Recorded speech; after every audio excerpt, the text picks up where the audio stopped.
V letošním roce bychom rádi motivovali naše bratry a sestry věřící, farníky, diecézany k tomu, aby vlastně byli k dispozici našim spoluobčanům, kteří, jak víme, tak na dušičky taky, jak si vzpomínají na své zemřelé, ale my bychom tomu chtěli dát takový nějaký trošku nádech evangelizační malinko, nebo řekněme především ukázat, že je otevřená náruč našich kostelů a všech míst, kde jsme my, a především otevřená náruč nás křesťanů. A protože symbolem na hřbitově často používaným symbolem života a vzpomínky je zapálená svíčka, tak jsme nazvali tuto akci Zapal svíčku. Je takové hezké přísloví chval Boha jak moha, takže já myslím, že je to úplně otevřené tomu, jak to kdo pojme. Umíme se určitě chovat při pohřbech, na hřbitovech a tak dále.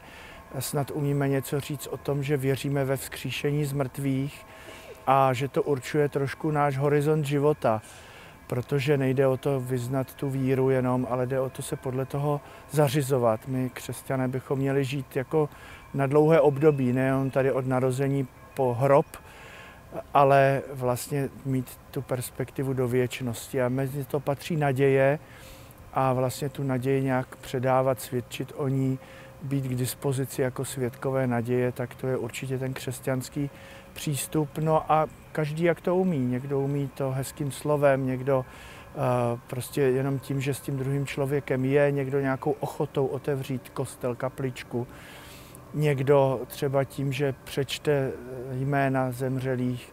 Opravdu bych to nechal na invenci každého.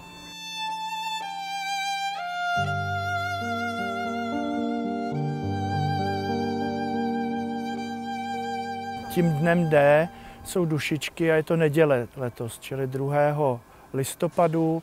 Měli bychom mít čas, tak jako jdeme na návštěvu k někomu známému, tak můžeme jít do kostela, otevřít kostel. Pan farář nám určitě půjčí klíče, nebo nějakou obecní kapličku, nebo na hřbitov a tam prostě nějak zkusit zkrátka být lidem na blízku. No, někdy to je tím, že zapředeme s někým hovor, někdy právě tím, že otevřeme ten kostel a dovolíme lidem, aby se tam sedli a zavzpomínali, popřemýšleli. Je to na každém z nás.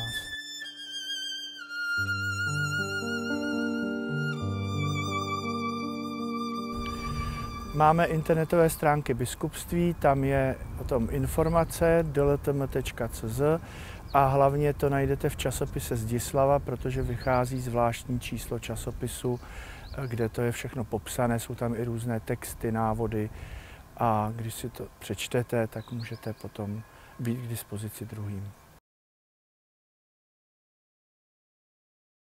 Když myslíme na mrtvé, tak myslíme na živé, protože vlastně věříme v ten život za hrobem a ti mrtví vlastně jsou živí jenom jinak. A tak myslíme i na sebe. Často bývá třeba na nějakých kostelích napsáno nebo na hřbitovech, kde jsme my, byli jste i vy, kde jste vy, budeme i my. Ta vzájemnost tu je a vlastně i ten svátek dušiček, který je ze středověku, tak počítá právě s tím, že to je taková vzájemná pomoc, nikoliv hospodářská, ale životní. To znamená, že my pomáháme těm, kteří jsou za branou smrti, ale pak až vlastně budou blízko Bohu, až budou jejich duše očištěny a stanou se vlastně svatými, tak oni se za nás budou přimlouvat. A nefunguje to jenom takhle, ale já věřím, že už my teď vlastně také, jak se přimlouváme za ně, tak oni se přimlouvají i za nás, protože ten očistec, to je očištění od zbytků nějakých nedokonalostí, ale to neznamená, že jsou ti lidé vzdáleni od Boha, že s ním nemohou mluvit. Takže je to dobrá investice nakonec.